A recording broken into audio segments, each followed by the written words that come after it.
This is the Segovia Show. Hey, what's up YouTube? If you're wondering why I'm wearing the same shirt as my last video, it's because I'm filming back to back.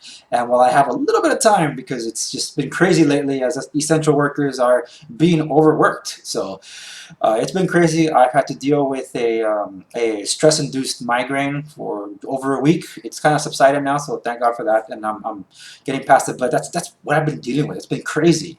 And staying away from social media, that's also true.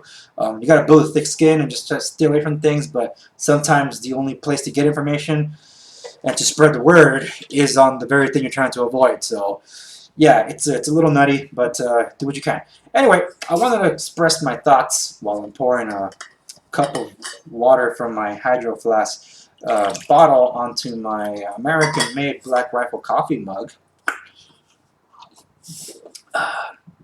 So, I wanted to give you my quick thoughts on this whole iPhone SE relaunch thing, because there was an iPhone SE. They didn't call it SE2, whatever it is. They didn't. They just call it iPhone SE, and that just adds more to the confusion as to what that is. But call it whatever you want.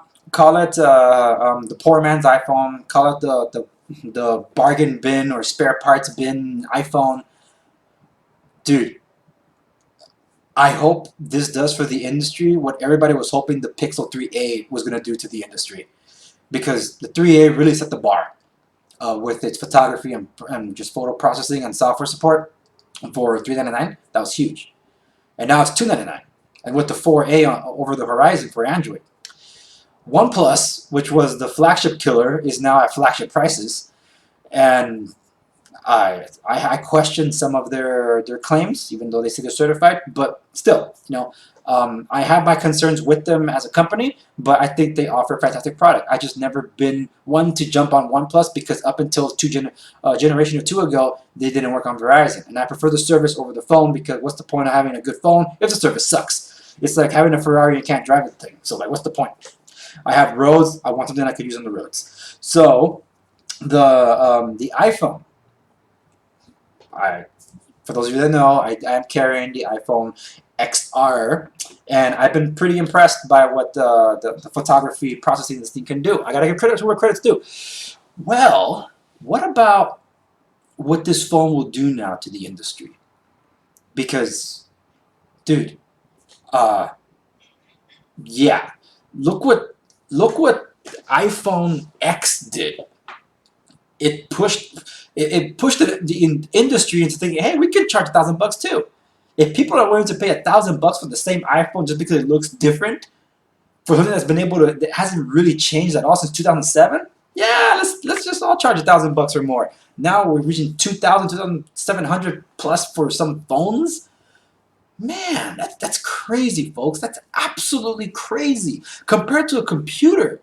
Unless you're a gamer that burns your computers out, or heavy content creators that actually burn your computers out and your phones, then you don't really need to worry about like investing one time and you're set for a long time.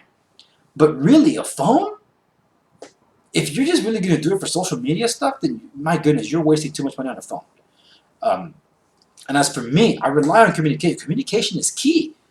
And for these phones to be at stratospheric prices is insane and unjustified, honestly. Unjustified when they're a first generation beta test product. I'm done being a beta tester. I've said that before. That's why I'm like, I'm through with it, because I don't have time to waste with that anymore. I want a solid product that works and that's there when I need it. Well, I blame the iPhone. Yeah, the Note lineup always got close to that top premium dollar thing, but they justified it. iPhone, just because they could. And then everybody else started like, oh yeah, no, let's all go to that price range. So then that gave some breathing room for the mid-rangers to compete. I agree with Dave 2D when he has said, he did a video last year, I think. Oops, sorry about that. He did a video, I think it was last year, I think, losing track of time here. He said, this year's best bargain phones are last year's flagships. Exactly, because last year's flagships are at a great price now. Bargain phones, as bargain as they are, they don't really get the software support that you're trying to rely on, which is why the Pixel 3a is a big deal, because it's being promised by Google, software support by Google, which is as important as the hardware itself. Because what's the point of having hardware with buggy software and basically ignored by the manufacturer? So Google was stepping up its game. So if iPhone is to blame for the stratospheric push north of $1,000 for a phone, with them racing to the bottom again with $399 for an iPhone SE, with that kind of protection and water resistance and wireless charging, and with this camera, which I actually praise, I'm looking to see the rest of the industry race down to. And it couldn't have come at a better time. Because it's crazy times we live in. This is a unique time for the whole world. And with everybody just, for the most part, being hit in their wallets to the extent where someone's not even getting anything. Well, communication is still important. You still got to be connected some way, somehow. So eventually you will go out and needing to buy a product. And now if people had their doubts, like, well, I don't know which of these Android devices to pick because I don't know what works for me. And there's always like a compromise here. That one has speakers but doesn't have a camera. That one has a camera but doesn't have speakers. And that is just it's just a jailbreak, like a spyware device. So all these different things, you know. And iPhone just pops up and say, but didn't you want an iPhone? We will software support it for 5 years, and you get an excellent camera, water resistance, wireless charging, and you get an iPhone. Like, oh, I can get an iPhone? Dude, I hope Android manufacturers take note and copy what Apple's doing with this and racing back to the bottom, because the push north of 1,000 has been insane. That's why I knew for a fact that this year I was not going to go for a new phone of this year that didn't offer what I needed. And I'm not into the foldable thing. I'm not going to be into the foldable thing for a long time because, again, I'm not a beta tester and I don't want to spend that kind of money on something I really can't be wasting on. If I'm a reviewer getting the devices from the manufacturer, it's one thing. You know, I'm not being supplied anything. I got to shell out of my pocket, but I got to watch what I spend on too, especially now. That's why, if you haven't seen my video, I ended up getting the Galaxy Note 10, which I'm getting a phone call now from Washington. So, yeah, this is crazy stuff that I was able to get a phone for considerably less, and I'm happy about it. So, just from Washington. Should I answer it? Sure. Under Segovia. Hello? Hello. This is a notification call to members of the National Association of Realtors. I didn't catch you at a bad time, did I? Yes, you did, because I'm recording. Yeah, they're doing a survey. I'm not going to take it right now. Sorry, NAR, if you're watching. But anyway, oops, hit the camera again. Sorry, folks. I have like a bunch of different screens of cameras right there, but I'm trying to look here. I know it looks kind of weird, but I'm sorry. But anyway, just trying to finish this up.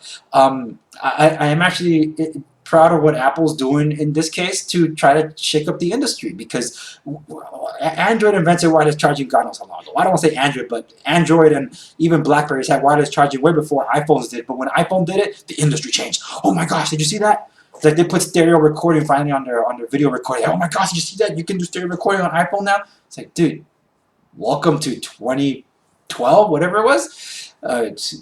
We're still waiting for a freaking 1080p display for the baseline iPhone. It's still not there, but the panel on the screen is top notch. I'll give it that. I'll give credit to where credit's due. So yes, I'm looking to see the industry change again for the better, because seriously, folks, these phones are way too expensive, and you know that they build them at a fraction of the price. I'm all for testing, like an experiment or something new. I am absolutely against conning people to spend money on a device they will not be happy with. So yeah, that's my thoughts. What are your thoughts? What do you guys say about all this? What do you think about the iPhone? What do you think about where Android's going? What do you think about all these $2,000, $1,500 phones out there?